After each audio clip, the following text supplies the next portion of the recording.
علیکم ورحمۃ اللہ وبرکاتہ۔ الحمدللہ رب العالمین، الصلاۃ والسلام علی رسولہ الکریم نبینا محمد وعلی آلہ واصحابہ اجمعین، اما بعد، فقال تعالی فی القرآن المجید: اعوذ باللہ من الشیطان الرجیم، بسم اللہ الرحمن الرحیم۔ یا ایہا الناس اتقوا ربکم الذی خلقکم من نفس واحدہ وخلق منها زوجها وبث منہما رجالا کثیرا ونساء واتقوا اللہ الذی تساءلون به والارحام ان اللہ کان علیکم رقیبا۔ رب اشرح لی صدری ویسر لی امری واحلل عقدۃ من لسانی یفقہوا قولی، رب زدنی علما۔ اللہم صل علی محمد وعلی آل محمد کما تحب وترضی۔ اللہم انا نسألک علما نافعا ورزقا طیبا وعملا متقبلا۔ عزیز بھائیوں، قرآن مجید اور نبی علیہ السلام کی احادیث کے طالب علم ساتھیوں، آج کا ہمارا حقوق سیریز کا 7واں سبق ہے، جس کا عنوان ہے رشتہ داروں کے حقوق۔ رشتہ عربی زبان میں اس کو رحم کہا جاتا ہے۔ اس کا مطلب ہوتا ہے رشتہ، اور اس کی جمع ہے ارحام، رشتے۔ یہ جو رشتے ہیں، ان کے حقوق کے حوالے سے ان کے کچھ ہمارے ذمے فرائض ہیں جو ہم نے ادا کرنے ہیں، اور کوئی انسان بھی ایسا نہیں کہ جو رشتہ داروں سے خالی ہو۔ جب انسان پیدا ہوتا ہے تو سب سے پہلا اسے جو رشتہ ملتا ہے وہ اس کے ماں باپ کا رشتہ ہے۔ ماں باپ سے وہ پیدا ہوا، اور ماں باپ یہ ان کا پہلا رشتہ ہے۔ ماں باپ کے بعد اگر اس کے اور بھی بہن بھائی ہیں، اس کے ماں باپ کے بہن بھائی ہیں، ان کی برادری ہے، تعلق داری ہے، تو یہ آگے ان کے رشتے ہیں۔ تو یہ رشتے اس طرح بڑھتے چلے جاتے ہیں۔ کچھ رشتے خونی ہیں اور کچھ رشتے دور سے ہیں، لیکن بہرحال وہ ہمارے خونی رشتوں کے رشتے ہیں۔ خونی رشتوں سے مراد ہمارے والدین ہیں، ہمارے بہن بھائی ہیں، ہمارے اجداد ہیں، یعنی جو ہمارے باپ دادا کی نسل ہے، ہمارے چچا ہیں، پھوپھیاں ہیں، یہ ہمارے خونی رشتے ہیں۔ اس کے علاوہ ہمارے باقی رشتے ان خونی رشتوں سے منسلک ہیں۔ آگے ان کی رشتہ داریاں ہیں، ہمارے سسرالی رشتے ہیں، یہ ہمارے والد کے سسرالی رشتے ہیں جو ہم ننیال کے نام سے جانتے ہیں۔ رشتے جتنے بھی ہیں بہرحال رشتے ہیں، اور ان رشتوں کا تقدس، ان رشتوں کی قدر، ان رشتوں کا احترام، اور ان رشتوں کو حقوق، اور ان حقوق کی ادائیگی میں جو ہمارے فرائض ہیں، اس کو اللہ تعالیٰ نے قرآن مجید میں اور رسول اللہ صلی اللہ علیہ وسلم نے احادیث میں بڑی ہی وضاحت کے ساتھ بیان کیا۔ تو آج ہم سب سے پہلے اس بات کو پڑھیں گے کہ صلہ رحمی، رشتہ داروں کے جو حقوق ہیں، اس کو شریعت نے صلہ رحمی سے بیان کیا ہے۔ جہاں پر بھی لفظ آئے گا صلہ رحمی، تو اس سے مراد ہوگا رشتہ داروں کے حقوق، رشتے، تعلق اور ناطے، ان کے فرائض، ان کے حقوق، یہاں پہ بات ہوگی۔ یہ جو دو لفظ آپ پہلی ہیڈنگ میں پڑھ رہے ہیں، صلہ رحمی کا حکم، دو لفظ ہیں صلہ رحمی۔ صلہ کسے کہتے ہیں؟ ایک ہمارا اردو کا صلہ ہے، ہم کہتے ہیں کہ تمہاری ان محنتوں کا تمہیں یہ صلہ ملا، اور ایک صلہ عربی کا ہے، یہ عربی کا صلہ ہے، یہ وصل سے ہے، ملانا، جوڑنا، ٹوٹوں ہوں کو ایک دوسرے سے جوڑ دینا۔ جو کٹ جائے اسے دوسرے سے پیوند کر دینا، سلائی کر دینا۔ اور رحم کا معنی رشتہ، تو عربی میں جو صلہ رحمی کی اصطلاح ہے، اس کا مطلب یہ ہے کہ صلہ رحمی یعنی رشتہ داری جوڑنا، رشتہ داری مضبوط کرنا، جو تعلق ٹوٹ جائیں انہیں آپس میں ملانا، اس کو کہتے ہیں صلہ رحمی۔ اللہ تعالیٰ سورہ النساء کی پہلی آیت، جس کو ہم نے والدین کے بعد میاں بیوی کے حقوق میں پڑھا، اس آیت میں اللہ تعالیٰ آخری حصے میں فرماتے ہیں واتقوا اللہ، اور تم ڈرو اللہ تعالیٰ سے، واتقوا اور تم ڈرو اللہ اللہ تعالیٰ سے، الذی وہ اللہ، تساءلون سوال کرتے ہو تم ایک دوسرے سے، بھی جس کے واسطے سے، والارحام اور رشتوں سے بھی، ڈرو اللہ تعالیٰ سے یعنی جس کے واسطے سے تم سوال کرتے ہو، والارحام رحم کی جمع ہے ارحام، اور رشتوں کے معاملے میں بھی تم اللہ سے ڈرو۔ ان اللہ بے شک اللہ تعالیٰ کانا ہے علیکم تم پر، رقیبا پورا نگہبان، پورا نگران۔ اب اللہ تعالیٰ نے یہاں پہ جہاں پہ اس بات کا ذکر کیا کہ تم اللہ تعالیٰ سے ڈرو، وہاں پہ کہا کہ تم رشتوں کے معاملے میں بھی اللہ تعالیٰ سے ڈرو۔ جو رشتہ داری کا معاملہ ہے اس میں اللہ سے ڈرو، کیونکہ اللہ رب العالمین یہ تمہارے اوپر نگہبان ہے، اور اللہ نے رشتہ داری کے متعلق تم سے سوال کرنا ہے۔ اللہ کا سوال کیا ہوگا کہ اللہ یہ پوچھے گا کہ کتنے رشتے توڑ کے آئے، کتنے تعلق مروڑ کے آئے، کتنے تعلق دنیا میں چھوڑ کے آئے۔ یہ سوال نہیں ہونا، بلکہ وہاں پہ سوال ہوگا کہ کتنے تعلق تم نے نبھائے، تمہارے تعلق کتنے تھے جنہیں تم نے جوڑ کے رکھا، سلامت رکھا، صحیح رکھا، اور تم ان رشتوں کے بارے میں اللہ رب العالمین سے ڈرتے رہے، خوف کرتے رہے۔ یہ اللہ تعالیٰ نے ہم سے سوال کرنا ہے، اور ہم نے اللہ تعالیٰ کو اس صلہ رحمی کے بارے میں جواب دینا ہے۔ صلہ رحمی، رشتہ داریاں جوڑنا، یہ اتنی اہمیت کا حامل موضوع ہے کہ رسول اللہ صلی اللہ علیہ وسلم نے فرمایا کہ جب اللہ تعالیٰ نے زمین و آسمان کو بنایا، انسان کو پیدا کیا، تو اس وقت صلہ رحمی نے کہا یا اللہ میری بات بھی، میری اہمیت بھی، تو اللہ تعالیٰ نے جواب دیا، صلہ رحمی کو کہا کہ جو تجھے جوڑے گا ہم اسے جوڑیں گے، اور جو تجھے توڑے گا اللہ کہتا ہے ہم اسے توڑیں گے۔ یہ اتنی اہمیت کا موضوع ہے کہ رسول اللہ صلی اللہ علیہ وسلم فرماتے ہیں کہ صلہ رحمی المعلقۃ بالعرش، یہ اللہ تعالیٰ کے عرش کے ساتھ لٹکی ہوئی ہے، اور اللہ تعالیٰ اسے کہتا ہے، بلکہ یہ اللہ سے کہتی ہے، دعا کرتی ہے، یا اللہ جو مجھے جوڑے اسے تو جوڑ دے، جو مجھے توڑے اسے تو توڑ دے۔ یہ اتنی اہمیت کا موضوع ہے کہ نبی کریم صلی اللہ علیہ وسلم نے فرمایا کہ انسان جب پل صراط سے گزرے گا تو پل صراط پہ دو چیزیں ہوں گی، ایک امانت اور ایک صلہ رحمی۔ جو بندہ خائن ہوگا، امانتوں میں خیانت کرنے والا، وہ بھی جنت میں نہیں جائے گا، یہ امانت اسے پکڑ کے جہنم میں پھینک دے گی، اور جو رشتے توڑنے والا ہوگا، یہ رشتہ داری صلہ رحمی اسے پکڑ کے روک لگا دے گی، جنت میں نہیں جانے دے گی، جہنم میں پھینک دے گی۔ کتنی اہمیت کا موضوع ہے، یعنی انسان نے کبھی اس کے بارے میں سوچا ہی نہیں ہے، کبھی زبان چلاتے ہوئے دیکھا نہیں ہے، کبھی گالی گلوچ کرتے ہوئے دیکھا نہیں ہے، کبھی ہم نے سازشیں کرتے ہوئے اپنے رشتوں، ناتوں، تعلقات میں گروپنگ کرتے ہوئے نہیں دیکھا کہ میں کتنا خطرناک کام کر رہا ہوں۔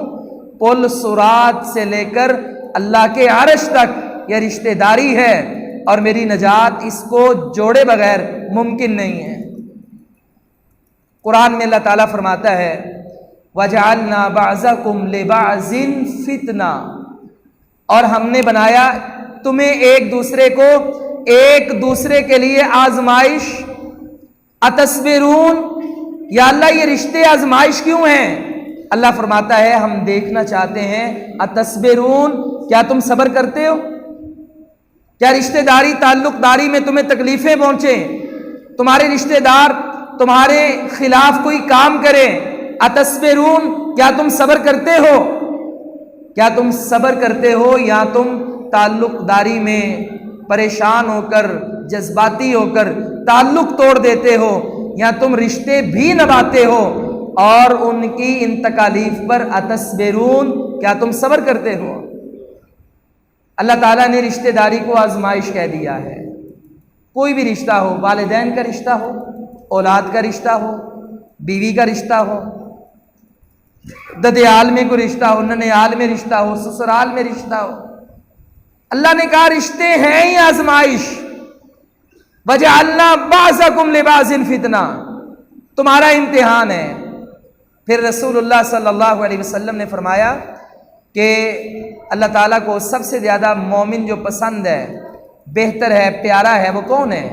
فرمایا خیر الناس من یخالط الناس، بہتر وہ ہے جو لوگوں میں گھل مل کے رہتا ہے، مل جل کے رہتا ہے۔ فرمایا لوگوں کے ساتھ مل جل کے رہتا ہے۔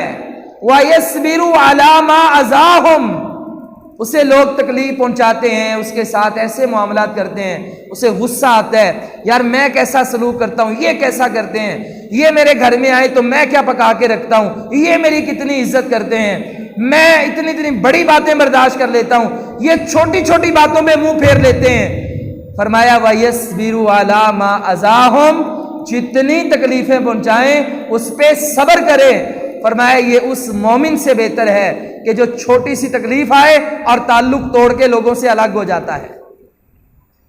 فرمایا یہ اس سے بہتر ہے کہ جو لوگوں کے ساتھ مل کر رہے، وَيَصْبِرُ عَلَى مَا أَذَاهُمْ، اور تکلیفوں پہ صبر کرے۔ فرمایا یہ آدمی بڑا ہی بہتر ہے۔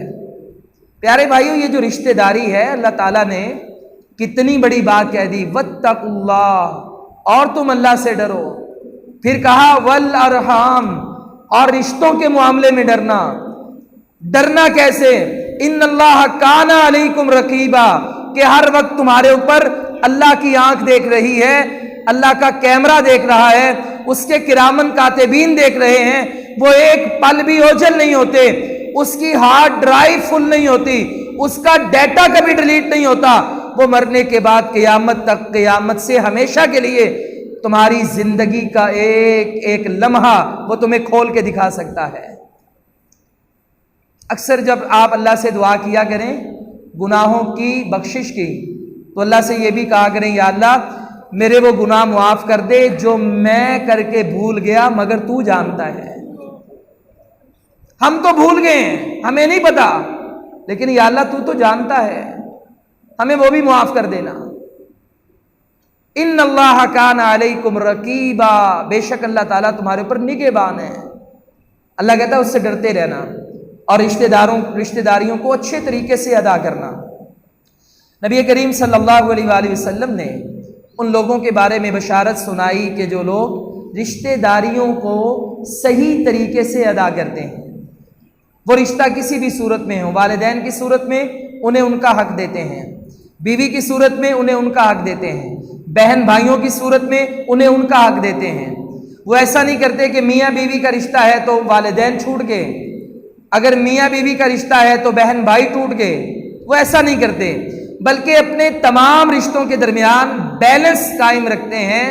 فرمایا وہ بندہ، اس کے بارے میں رسول اللہ صلی اللہ علیہ وسلم نے بشارت سنائی، کہا من، جو شخص بھی احبا پسند کرتا ہے، ایوب ساتا لہو، کہ کشادہ کر دے اللہ اس کے لیے، فی رزق ہی، اس کا رزق، وَيُنْسَعَ لَهُ فی آثارِهِ، اور لمبی کر دے اس کی عمر، فَلْيَصِلْ رَحِمَهُ، تو چاہیے وہ بندہ صلہ رحمی کرے، رشتہ داریاں ملائے۔ دو چیزیں، دو انعام اس آدمی کے لیے ہیں جو صلہ رحمی کرتا ہے۔ نمبر ایک، اللہ تعالیٰ اس کا رزق کشادہ کر دے گا۔ نمبر دو، اللہ تعالیٰ اس کی عمر میں برکت عطا کر دے گا۔ اچھا یہ جو عمر ہے نا، نبی علیہ السلام نے یہ نہیں کہا کہ اس کی عمر جو ہے وہ جتنی لکھی ہے اس سے زیادہ ہو جائے گی۔ فرمایا عمر دراز، لمبی عمر۔ لمبی عمر سے مراد اللہ تعالیٰ اس کی جتنی عمر اللہ نے لکھی ہے، اللہ اس سے بڑی عمروں والے کام لے لیں گے، اللہ برکت عطا کر دے گا، بیماریوں سے محفوظ رکھے گا جو صلہ رحمی کرتا ہے۔ اور بعض دفعہ بندہ جو صلہ رحمی نہیں کرتا، اللہ اسے لمبی عمر بھی عطا کر دے لیکن اس سے کوئی کام ہی نہیں ہوتا، اس کی ساری عمر برباد ہوتی ہے، اس کے رزق میں برکت نہیں ہوتی، رزق میں کشادگی نہیں ہوتی، تنگ ہی رہتا ہے۔ اچھا یہ سمجھ نہیں آئی، فَلْيَصِلْ رَحِمَ، تم صلہ رحمی کرو، بدلے میں کیا ملے گا؟ عمر دراز ہوگی، رزق میں کشادگی ہوگی، تعلق کیا ہے دونوں کا؟ یعنی یہ انعامات ہمارے عمل سے یہ جزا تعلق کیسے رکھتی ہے؟ کیونکہ رشتہ داریاں جو ہیں یہ سوکھی پوکی تو نہیں چلتی، کھانے پینے پہ چلتی ہیں۔ بہن بھائی آئیں گے، 4 5 10 دن مہمان رہیں گے، کھائیں پیئیں گے، کوئی بھوکا پیاسا رشتہ دار آئے گا، کوئی غریب آدمی بھی آئے گا، تمہیں اس کے ساتھ کھانے پلانے والے معاملات کرنے ہوں گے۔ تو جو بندہ صلہ رحمی کرتا ہے اور اسے اس بات کا علم ہے کہ میرے نبی نے رشتہ داری جوڑنے پر رزق اور عمر کی کشادگی کا وعدہ کیا ہے، وہ کبھی دسترخوان لگانے سے گریز نہیں کرتا، وہ کبھی کھانے کھلانے میں تنگ دل ثابت نہیں ہوتا، بلکہ وہ کہتا ہے جو رشتہ دار، جو مہمان میرے گھر میں آئے میں تو تعلق جوڑنے والا ہوں، کھلانے والا ہوں، تحائف دینے والا ہوں۔ کس کے لیے؟ اللہ کے لیے، کیونکہ مجھے امید ہے ان کے کھانے سے میرے رزق میں کمی نہیں ہوگی۔ رشتہ داریاں جوڑنے سے اللہ رزق میں اضافہ کرے گا۔ عمر کا دراز ہونا، اس کا کیا مطلب ہے؟ مال اللہ سب کو ہی دیتا ہے، جب اللہ دینے پہ آئے سب کو دیتا ہے۔ کسی کو اللہ تعالیٰ نے مال دیا تو اس کا مال لیٹرینوں پہ لگ گیا، اس نے اپنے گھر میں واش روم ہی اتنے مہنگے بنا لیے کہ اتنے پیسے پورے گھر پہ نہیں لگے کہ جتنے پیسے اس نے واش روموں پہ لگا دیے۔ قسمت ہے۔ کچھ لوگ ایسے ہیں کہ جن کا پیسہ بیماریوں پہ لگتا ہے، کچھ لوگ ایسے ہیں اللہ تعالیٰ نے جب سے دینا شروع کیا تب سے خرچ کسی اور جگہ پہ ہوتا ہے، اور جو اللہ کی شریعت پہ چلتے ہیں اللہ انہیں دیتا بھی ہے اور ان کا مال بھی اللہ صحیح راستے پہ خرچ کروا دیتا ہے، انہیں بیماریوں سے محفوظ رکھتا ہے۔ وہ پیسہ اسپتالوں پہ نہیں لگاتے، غریبوں پہ لگاتے ہیں، وہ پیسہ فضول خرچی پہ نہیں لگاتے، وہ رشتہ داروں پہ لگاتے ہیں، یتیموں پہ لگاتے ہیں، دعوتوں پہ لگاتے ہیں۔ جن کا پیسہ صحیح جگہ پہ لگتا ہے اللہ انہیں بیماریوں سے اور آفات سے بھی محفوظ رکھتا ہے۔ اس لیے فرمایا 2 چیزیں، عمر میں اور رزق میں برکت چاہتے ہو فَلْيَصِلْ رَحِمَ، تو رشتہ داری جوڑو، رشتہ ناتوں تعلق داروں کو اچھے طریقے سے پیش آؤ، ان کا سامنا کرو۔ اس کے بعد ایک دوسرا پوائنٹ ہے، وہ ہے کہ ہم رشتہ داروں پہ خرچ کریں۔ خرچ کرنے سے اگر اللہ نے دیا ہے تو ہم گریز نہ کریں۔ ایک ہے انسان صدقہ و خیرات باہر کرتا ہے، دوستوں پہ کرتا ہے، گمنام جگہوں پہ کرتا ہے، لیکن بہترین صدقہ ہے کہ انسان رشتہ داروں پہ خرچ کرے۔ آپ سب سے پہلے اپنے رشتہ داروں میں دیکھیں، کوئی غریب ہے، کوئی بیوہ ہے، کوئی یتیم ہے، کوئی دہاڑی دار ہے، کوئی آپ کا داماد ہے، آپ کا بھائی ہے، آپ کا بھتیجا ہے، قریب سے قریب، دور سے دور، جہاں تک بھی یہ رشتے ہیں سب کو آپ واچ کریں اور جو بھی مستحق ہے آپ اس کے اوپر خرچ کریں۔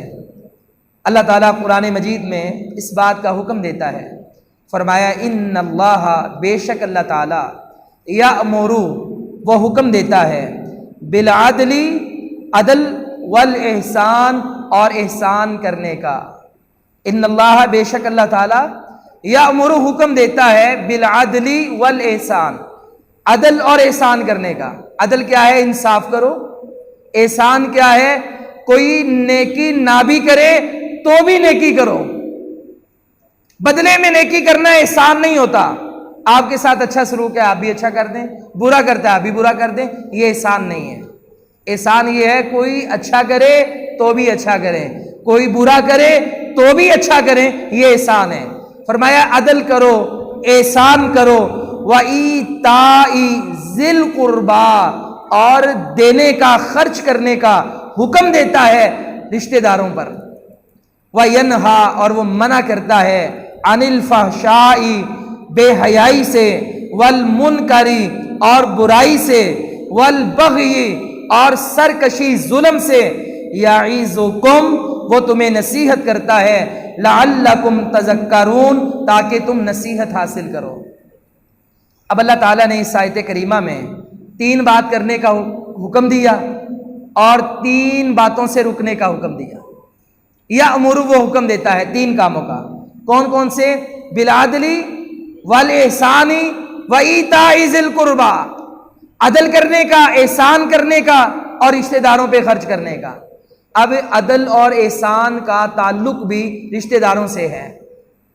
مرد جو ہوتا ہے نا، وہ 4 پہیوں والی گاڑی نہیں ہے، بلکہ میں کہتا ہوں وہ 22 ویلر جو بڑا ٹرالا ہوتا ہے نا، یہ وہ ہے، کیونکہ مرد ہے نا، اس کے ساتھ اس کے والدین بھی ہیں، اس کے ساتھ اس کی بہنیں بھی، بھائی بھی ہیں، اس کے ساتھ اس کی بیوی اور اولاد بھی ہے، اس کے ساتھ اس کے ددیال کے، ننیال کے، سسرال کے رشتہ دار بھی ہیں، اس کے ساتھ اس کے دور کے رشتہ دار بھی ہیں۔ یعنی اس نے ایک طرف فیس نہیں کرنا ہوتا، اس نے سب کو دیکھنا ہوتا ہے۔ اب کامیابی یہ ہے کہ یہ تمام ٹائروں میں ہوا برابر رکھے، بیلنس برابر رکھے، کسی ایک طرف بھی اگر جھک گیا تو الٹ گیا، کام نہیں چلے گا۔ اب اللہ تعالیٰ نے یہی کہا بالعدل، عدل کرو، انصاف کرو، بیلنس رکھو۔ رشتہ داروں میں ماں باپ کے ساتھ بھی اتنا نہ گر جاؤ کہ بیوی کو بھول جاؤ، بیوی کے ساتھ ایسا نہ کرو کہ ماں باپ کو بھول جاؤ، رشتہ داروں یا دوستوں احباب کے ساتھ ایسا نہ کرو کہ اولاد کو بھول جاؤ۔ یعنی آپ تمام معاملات میں بیلنس کر کے چلیں، سارے رشتوں کو حقوق دیں۔ جیسے حضرت عبداللہ بن عمر بن عاص کے بیٹے ہیں، 11 سال کی عمر میں عمر بن عاص کی شادی ہوئی، 22 سال کی عمر میں اللہ تعالیٰ نے ان کو جو بیٹا دیا، 12 سال کی عمر میں، 22 سال کی عمر میں بیٹا 11 سال کا ہو گیا، انہوں نے آگے بیٹے کی شادی کر دی۔ یعنی یہ 22 سال کا جو ہے وہ سسر ہے کہ جس کا بیٹا 11 سال کا بھی ہوا، بالغ ہوا تو نکاح کر دیا۔ عبداللہ بن عمر بن عاص ایسے صحابی ہیں جو کاتب وحی تھے، بہت بڑے عالم تھے، نبی علیہ السلام کے پاس بیٹھ کر وحی کی کتابت کیا کرتے تھے۔ ان کی شادی ہوئی تو زاہد بھی بڑے تھے، سارا دن روزہ، اگلے دن روزہ، اگلے دن روزہ، روزہ چھوڑتے ہی نہیں ہیں۔ روزہ افطار کیا، مغرب پڑھی، عشاء پڑھی، جا کے مصلی پہ کھڑے ہو گئے، ساری رات نماز پڑھتے ہیں، نماز ابھی مکمل نہیں ہوئی، پھر روزہ رکھ لیا، فجر کا ٹائم ہو گیا۔ اب باپ جو ہے وہ بڑا حیران ہوا حضرت عمر بن عاص کہ بیٹا میرا ہے، نکاح میں نے کیا ہے، سارا دن روزے سے گزارتا ہے، اللہ کے نبی کے پاس بیٹھ کے وحی لکھتا ہے، اور یہ رات ہوتی ہے تو مصلی پہ کھڑا ہوتا ہے، یہ کیا معاملہ ہے؟ اس نے شکایت آ کر رسول اللہ صلی اللہ علیہ وسلم کو لگا دی، کہا میرا بیٹا عبادت میں انتہا پہ پہنچ چکا ہے، میں چاہتا ہوں آپ اس کی اصلاح کر دیں۔ آپ نے کہا اصلاح کیسی؟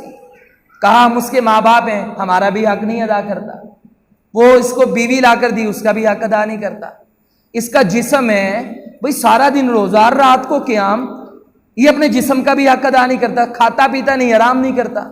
نبی علیہ الصلوۃ والسلام نے کہا اچھا ایسا کرنا، عبداللہ کو میرے پاس بھیجنا۔ عبداللہ آئے، آپ نے کہا بھی بات سنو، ان لجسدک علیک حقا وان لزوجک علیک حقا، تیرے جسم کا بھی تیرے اوپر حق ہے، آرام کرو، روزہ ایک دن رکھو، ایک دن چھوڑ دو، تیری بیوی کا تجھ پر حق ہے، اس کے حقوق ادا کرو، تیرے والدین کا تجھ پہ حق ہے، تیرے رشتہ داروں کا تجھ پہ حق ہے۔ آپ نے بات ہی ختم کر دی، فرمایا آتے کل ذی حق حقا، اور بات یہ ہے ہر ایک کا حق ادا کر، پھر تو کامیاب ہوگا۔ اگر تو صرف اللہ کا حق ادا کرے گا دنیا والوں کے چھوڑ دے گا، حالانکہ کام وہ برا نہیں کر رہا، معاذ اللہ ہمارے جیسے نوجوان آج کل اکثریت ہوتی جا رہی ہے، چرسی، بھنگی، شرابی، زانی اور سارے کے سارے روڈ سویپر بن چکے ہیں، اکثریت میجورٹی طرف لائن میں جا رہی ہے، نمازی نہیں ہے۔ وہ تو جلیل القدر صحابی ساری رات مصلی پہ، سارا دن روزے سے، نبی کے پاس وحی کی کتابت کرنے والے، مگر کہا نہ، اللہ کے حقوق میں دنیا والوں کے حق پامال نہ کر،